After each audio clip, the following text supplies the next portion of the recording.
Welcome back to my channel. कैसे हैं आप सभी लोग? आ चुके हैं हम आज एक फिर नई वीडियो के साथ। तो आज की हमारी वीडियो का टॉपिक है वो जो कि हमने पिछली बार अधूरा छोड़ दिया था, that is the cold war part 2। So basically जो कुछ भी आज हम पढ़ने वाले हैं उसके हिसाब से आज हमारा चैप्टर टोटली कवर हो जाएगा, खत्म हो जाएगा।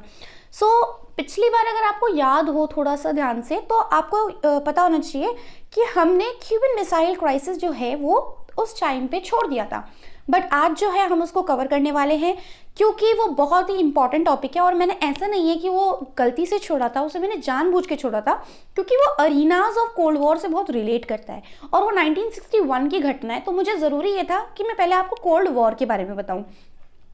उसके अलावा हम पढ़ेंगे challenges of bipolarity, new international economic order, India and the cold war, arm control treaties. So मुझे पता है आपको कुछ भी समझ नहीं आया है, तो without wasting a minute let's get started. तो दोस्तों सबसे पहला टॉपिक है हमारा क्यूबन मिसाइल क्राइसिस। सो क्यूबन मिसाइल क्राइसिस को बहुत ज़्यादा ट्रिकी बना दिया है लोगों ने कि ये बहुत डिप्लोमेटिकली बहुत टफ है, बट नथिंग लाइक दैट। मैं आपको बहुत ईजी तरीके से सिखाती हूँ what is Cuban missile crisis. ये हमने कर दिया इसका part. C for Cuba. Cuba का जो प्रेसिडेंट है उसका नाम है Fidel Castro, FC short forms में लिख रही हूँ मैं। आता है हमारा रशिया, जिनके प्रेसिडेंट थे निकिता खुर्शेव। ठीक है, नेक्स्ट इज अमेरिका। अमेरिका के प्रेसिडेंट का नाम F कैनेडी। ठीक है, F कैनेडी, F से मैंने इसे मार्क कर दिया है। अब आपको इनको याद रखना बहुत इंपॉर्टेंट है क्योंकि पूरा गेम जो है यही खेलेंगे। ठीक है, तो सपोज ये है हमारा वर्ल्ड, यहाँ है अमेरिका, ये है हमारा क्यूबा और ये है रशिया। ठीक है, ये है वर्ल्ड मैप। अब अगर आप ज्योग्राफिकली देखें, this is America, this is Russia, USSR and this is C for Cuba. तो जो क्यूबा है वो ज्योग्राफिकली अमेरिका के पास में है, मगर वो दोस्त किसका अच्छा है? रशिया का। ठीक है, तो जो रशिया है वो डिप्लोमेटिकली, फाइनेंशियली हर तरीके की एड क्यूबा को पहुंचाती है। मगर अमेरिका की वो पास में आती है, तो रशिया को ये डर है कि कहीं ऐसा ना हो कि अमेरिका का जो प्रेसिडेंट है F कैनेडी वो अपना रूल जो है वो ओवरथ्रो कर दे क्यूबा के ऊपर। ठीक है, अब रूल क्या है आप खुद जानते हैं, पिछले चैप्टर में पढ़ के, मतलब पिछले पार्ट में पढ़ के आ रहे हैं।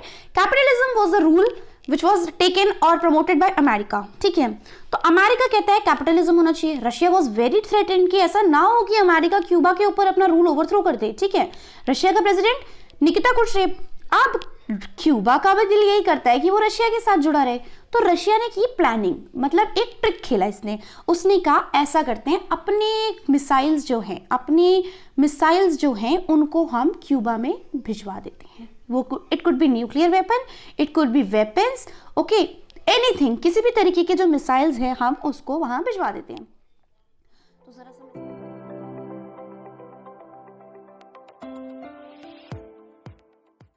देखिए गाइस, हमने ये पढ़ा कि ये वर्ल्ड था, this is Cuba, America, Russia.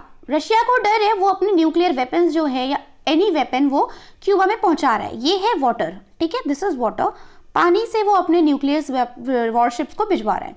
मगर अमेरिका को इस बात की भनक पड़ चुकी है। अब अमेरिका चुप नहीं बैठेगा, ऑब्वियस सी बात है भाई, पास तो उसके है ना, तो ऑब्वियसली उसका रूल होना चाहिए। मगर फिर भी अमेरिका सिर्फ इतना कहता है उससे कि चुपचाप रशिया को कह दो, अपनी वॉरशिप्स को कहता है कि रशिया को कहो, USSR को कहो अपनी वॉरशिप्स वापस ले ले। अगर एक भी वॉरशिप यहां पहुंचा क्यूबा के पास, तो अगर एक भी न्यूक्लियर वेपन से भरा हुआ वहां शिप पहुंची, तो किसी भी तरह की वॉर करने से हम बिल्कुल नहीं पीछे हटने वाले। इतने के बाद क्या हुआ, रशिया ने अपने सारे के सारे चीजें पीछे बुला ली। और ऐसा करते ही इसको नाम दिया गया Cuban missile crisis, CMC। It was happen in 1961। आप अगर प्रेसिडेंट्स के नाम याद रख सकते हैं, it is very good for you. आपके लिए ये चैप्टर बहुत ईजी होने वाला है, मतलब स्पेशली क्यूबन मिसाइल क्राइसिस तो आपका सॉर्ट हो गया। बढ़ते हैं नेक्स्ट टॉपिक की तरफ। अगला यहाँ पे भी क्यूबन मिसाइल क्राइसिस है, आप इसको थोड़ा सा रीड करेंगे, अब मैं आपके लिए कर देती हूँ एक्चुअली, तो आपको समझ में आ जाएगा कि मैंने क्या कहा मैंने। ठीक है, 3 weeks of the Soviet union had placed the nuclear weapon in Cuba. America का जो प्रेसिडेंट F कैनेडी, उसको पता चल गया ये बात। उसने कहा चले जाओ यहाँ से, रिलेक्टेंट टू डू एनीथिंग, वरना ये एक न्यूक्लियर वॉर बन जाएगी दोनों बड़ी कंट्रीज के बीच में। ठीक है, फिर अब डेफिनेशन देखिए, F Kennedy ordered America warships to intercept any Soviet ship heading to Cuba as a way of warning to USSR for his seriousness. A clash seemed imminent in what came to be known as Cuban Missile Crisis. जो मैंने आपको बताया same को same यहाँ लिखा हुआ है। आगे बढ़ते हैं। अब आता है arenas of the cold war. ये कौन कौन से हैं जो अरीना को टीडीएम से रिलेट कर रहे हैं? नहीं, हम यहाँ टीडीएम और पबजी की बात नहीं कर रहे हैं, प्लीज कॉन्सेंट्रेट।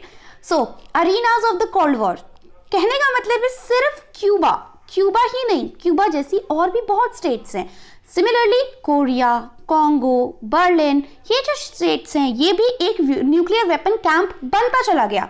यहाँ पे भी अपने यूएसए और यूएसएसआर ने अपना राज जो है वो करना शुरू कर दिया। फेंके जा रहे हो भाई, तुम अपना सामान जितने न्यूक्लियर वेपन अपने पास रखो ना, दूसरे लोगों को क्यों इसमें इंक्लूड कर रहे हो? ठीक है, ये आई बात कहाँ से? वर्ल्ड की तरफ से कि यार हम क्यों मुद्दा बने, दूसरों की लड़ाई में हम क्यों इंटरफेयर करें? यानी कि कोरिया, कॉन्गो और बर्लिन का क्या कसूर है इन सब चीजों में? तो जो कोल्ड वॉर है काफी शूटिंग वॉर्स का उसमें रहा, मतलब कोल्ड वॉर में काफी छोटी छोटी शूटिंग वॉर्स हुई, मगर कोई भी वॉर वर्ल्ड वॉर में नहीं बदली। ठीक है, काफी सारी लाइफ, कोरिया हो, अफगानिस्तान हो, इन अरीनास की वजह से। अरीना का मतलब क्या है आपको पता है? Nuclear weapon camp. ठीक है, अरीना का मतलब न्यूक्लियर वेपन कैंप्स। अब इन न्यूक्लियर वेपन कैंप्स की वजह से उन लोगों की जिंदगी तो यार खतरे में पड़ गई ना, जो कोरिया में है, जो अफगानिस्तान में है, जो क्यूबा में है, जो बर्लिन में है, कॉन्गो में है। इन लोगों की जिंदगी के साथ मजाक करके समझ लिया बिल्कुल ही उससे अमेरिका और रशिया ने। तो इन सारी प्रॉब्लम्स को सॉल्व करने के लिए एक पापा आए, मतलब एक बहुत बड़ी पावर आई, that was NAM, non aligning movement. ठीक है, नॉन अलाइंग मूवमेंट का आने का मुद्दा यही था कि उसे अब वो थक चुके हैं यार इस कोल्ड वॉर से। ठीक है, अब उनको रोकने का है। ठीक है, हम पढ़ते हैं नाम के बारे में, लेकिन पहले अरीनास को खत्म कर लेते हैं, टीडीएम को खत्म कर लेते हैं। इन क्राइसिस इन कॉन्गो, हाँ तो सिर्फ नाम ही नहीं, यूएन का जो सेक्रेटरी जनरल था जब लड़ाई हो रही थी कॉन्गो में, जब वहां क्राइसिस हुए थे, सेम जैसे मैंने अभी क्यूबा का बताया क्राइसिस, सेम कॉन्गो में क्राइसिस, तो सेम क्राइसिस जो हुए थे कॉन्गो में भी हुए थे। इस तरह से अगर हम देखें तो मतलब उस जगह पे यूएन के जो सेक्रेटरी थे उन्होंने इस वॉर को होने से रोका। आगे बढ़ते हैं। अरीनाज ऑफ कोल्ड वॉर में और भी कुछ चीजें हैं जो कि हमें बहुत ज्यादा मद्देनजर देखनी जरूरी है। अब देखो, कोल्ड वॉर जो है उसने कभी भी रुकना ही नहीं चाहा। दोनों की दोनों यूएसए और यूएसएसआर रहे हैं, जो दोनों डटी पड़ी हैं बिल्कुल लड़ाई झगड़े में, है नहीं? आपको भी पता है, लगी हुई हैं दोनों लड़ने में। तो यार इस जगह पर अगर गलती से यूएसए न्यूक्लियर वेपन्स बना रहा है, यूएसएसआर न्यूक्लियर वेपन बना रहा है, दोनों लगे पड़े हैं न्यूक्लियर वेपन्स बनाने में, और अनफॉर्चुनेटली कभी कोई घटना घट गई, कभी कोई न्यूक्लियर एक्सीडेंट हो गया, कभी किसी ने जानबूझ के कर दिया, तो हम डिसाइड कैसे कर पाएंगे कि ये जानबूझ के किया गया था या फिर गलती से हुआ था? या ये न्यूक्लियर वेपन एक्सीडेंट जो हुआ गलती से ही बेशक, मगर इन सब की वजह से जिंदगी तो खतरे में आएगी ना यार, लोग तो बर्बाद हो जाएंगे। एक छोटा सा nuclear accident and 1000 millions of lives are in danger. Understand? आप लोग समझ रहे हो ना? मतलब इतना कुछ हो जाएगा, मतलब जिंदगी की कोई कीमत नहीं है, कोई कीमत नहीं है जिंदगी की, है ना? तो इसलिए यार अच्छा बनो। ठीक है, अब इन न्यूक्लियर वेपन्स को ना होने के लिए क्या हुआ? ट्रीटीज साइन की गई, दोनों कंट्रीज आमने सामने आई, उन्होंने कहा ठीक है अब हम नहीं बनाएंगे और न्यूक्लियर वेपन्स, हम ट्रीटीज साइन कर देते हैं। ठीक है, उन्होंने लिखित में लिया, कुछ 4-5 ट्रीटी उन्होंने साइन की, मगर मैं 3 आपको बताती हूँ। That is a limited test ban treaty, मतलब अब हम और न्यूक्लियर वेपन्स नहीं टेस्ट आउट करेंगे। नॉन प्रोलिफरेशन ट्रीटी, यानी कि जितने हमारे पे न्यूक्लियर वेपन है उतने ही रहेंगे और कोई नहीं बनाएगा। ठीक है, ना मैं, ना तुम, ना कोई और। एंटी बैलिस्टिक ट्रीटी, ठीक है। अब आप एक चीज देखो, इन्होंने क्या कहा नॉन प्रोलिफरेशन ट्रीटी में कि भाई साहब हम नहीं बना रहे न्यूक्लियर वेपन, तुम भी मत बनाओ। भाई क्यों? आपके पास तो पहले से है, हम पे आपने कभी किसी दिन अटैक कर दिया तो क्या होगा?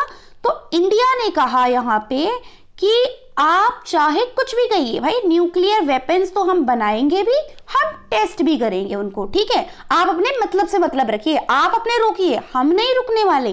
तो यार मैं कहती हूँ ये एक तरीके से ठीक भी है, क्योंकि यार इक्वालिटी है तो सबके लिए होनी चाहिए ना। अगर यूएसए और यूएसएसआर के पास इतनी पावर्स हैं, nuclear powers, why not India, why not other states, why not Pakistan, Afghanistan, everybody. So it is equal for everyone. ठीक है, अब आता है इस चैप्टर का most important interesting part, that is non aligning movement.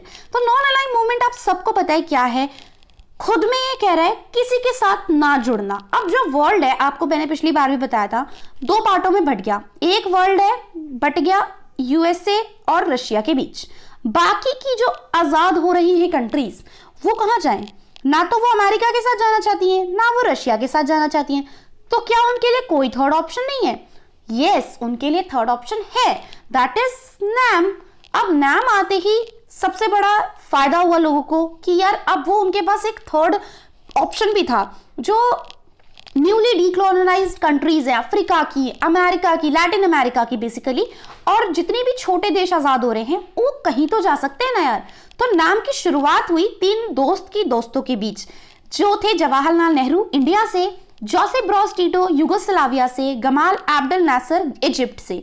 तीनों की दोस्ती बहुत अच्छी थी। इन तीनों को ज्वाइन किया दो और लोगों ने, सुकार्नो फ्रॉम इंडोनेशिया, क्वामी नकुरमा फ्रॉम घना। ठीक है, इन पांचों ने एक मीटिंग सेट करी बेलग्रेड में 1961 में, जिनके कुछ मुद्दे थे, और कुछ तीन मुद्दे जो सबसे इंपॉर्टेंट थे कि हम ये दोस्ती नहीं तोड़ेंगे। सबसे बड़ा मुद्दा था, मतलब कॉपरेशन अमंग द 5 मेंबर्स, ये दोस्ती हम नहीं तोड़ेंगे, पांचों ने कहा। तो पांचों की बात हो गई, डील डन।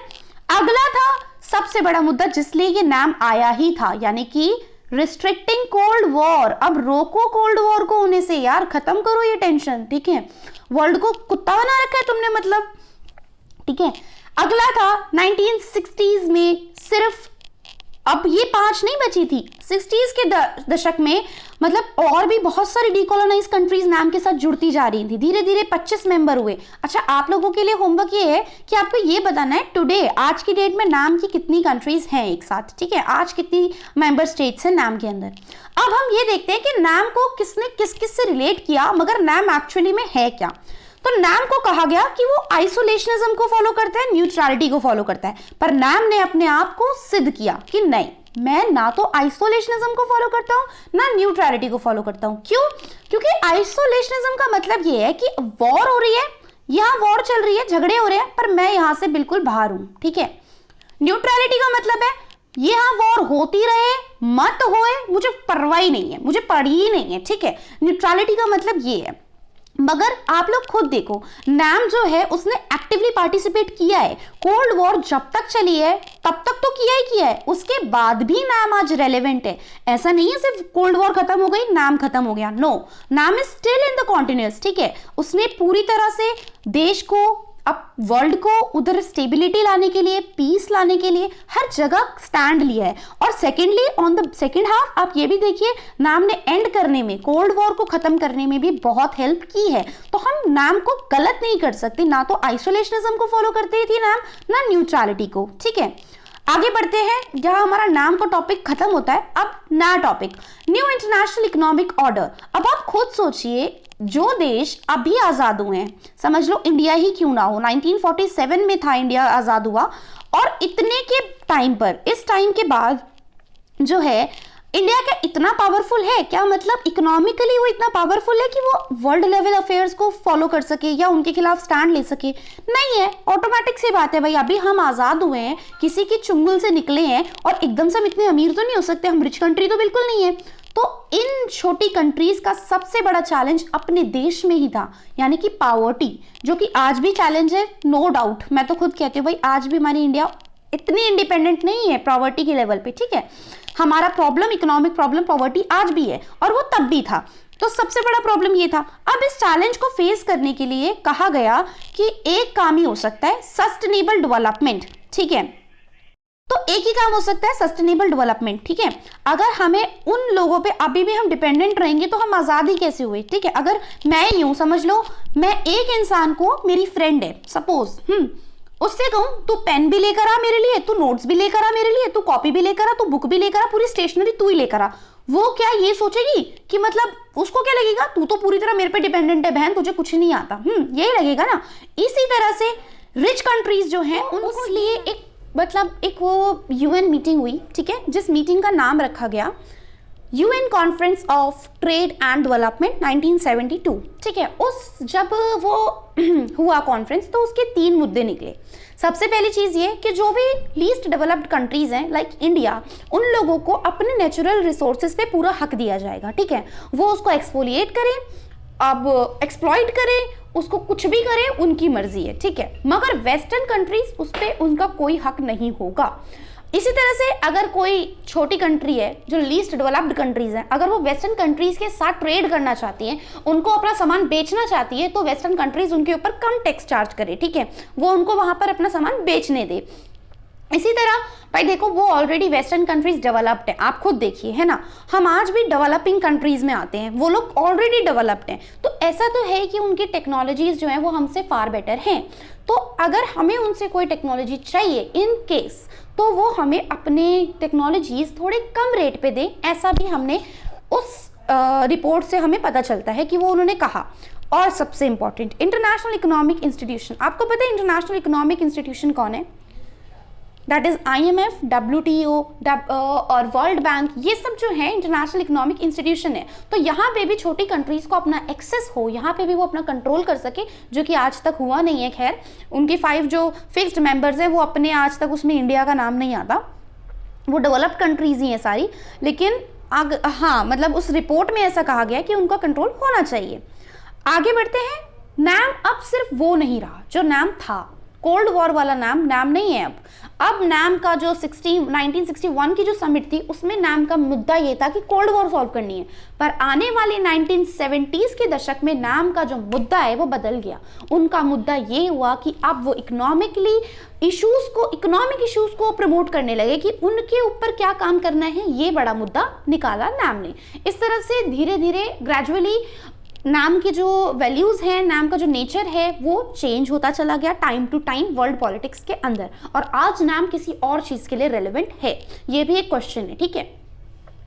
अब इंडिया का क्या रिश्ता था कोल्ड वॉर के साथ, आप लोग खुद देख रहे हैं, मैं जब से डिस्कस कर रही हूँ कोल्ड वॉर के बारे में, हम नाम के बारे में पढ़ रहे हैं, और नाम का फाउंडर मेंबर कौन? इंडिया, ऑब्वियस सी बात है। तो कहने का मतलब ये है, हमें नाम को, हम इंडिया कभी भी कोल्ड वॉर के टाइम पे दूर नहीं थी वर्ल्ड से, वो हर तरह से, बल्कि वो अभी आज़ाद हुई है फिर भी वो हर तरह से पार्टिसिपेट कर रही थी उस चीज़ों में, ताकि वो अपने वर्ल्ड पॉलिटिक्स में एक दबदबा बना सके, ठीक है। वो हर जगह इंटरफेयर कर रही थी, चाहे कोई भी अफेयर चल रही हो वर्ल्ड पॉलिटिक्स में। उसने कोल्ड वॉर की मतलब प्रॉब्लम्स को सॉल्व किया, कितनी बार उन कोल्ड वॉर को हॉट वॉर में बदलने से बचाया, और कोरिया वॉर जो हुई थी 1950s में, उसमें भी उसने मेडिएटर का काम किया।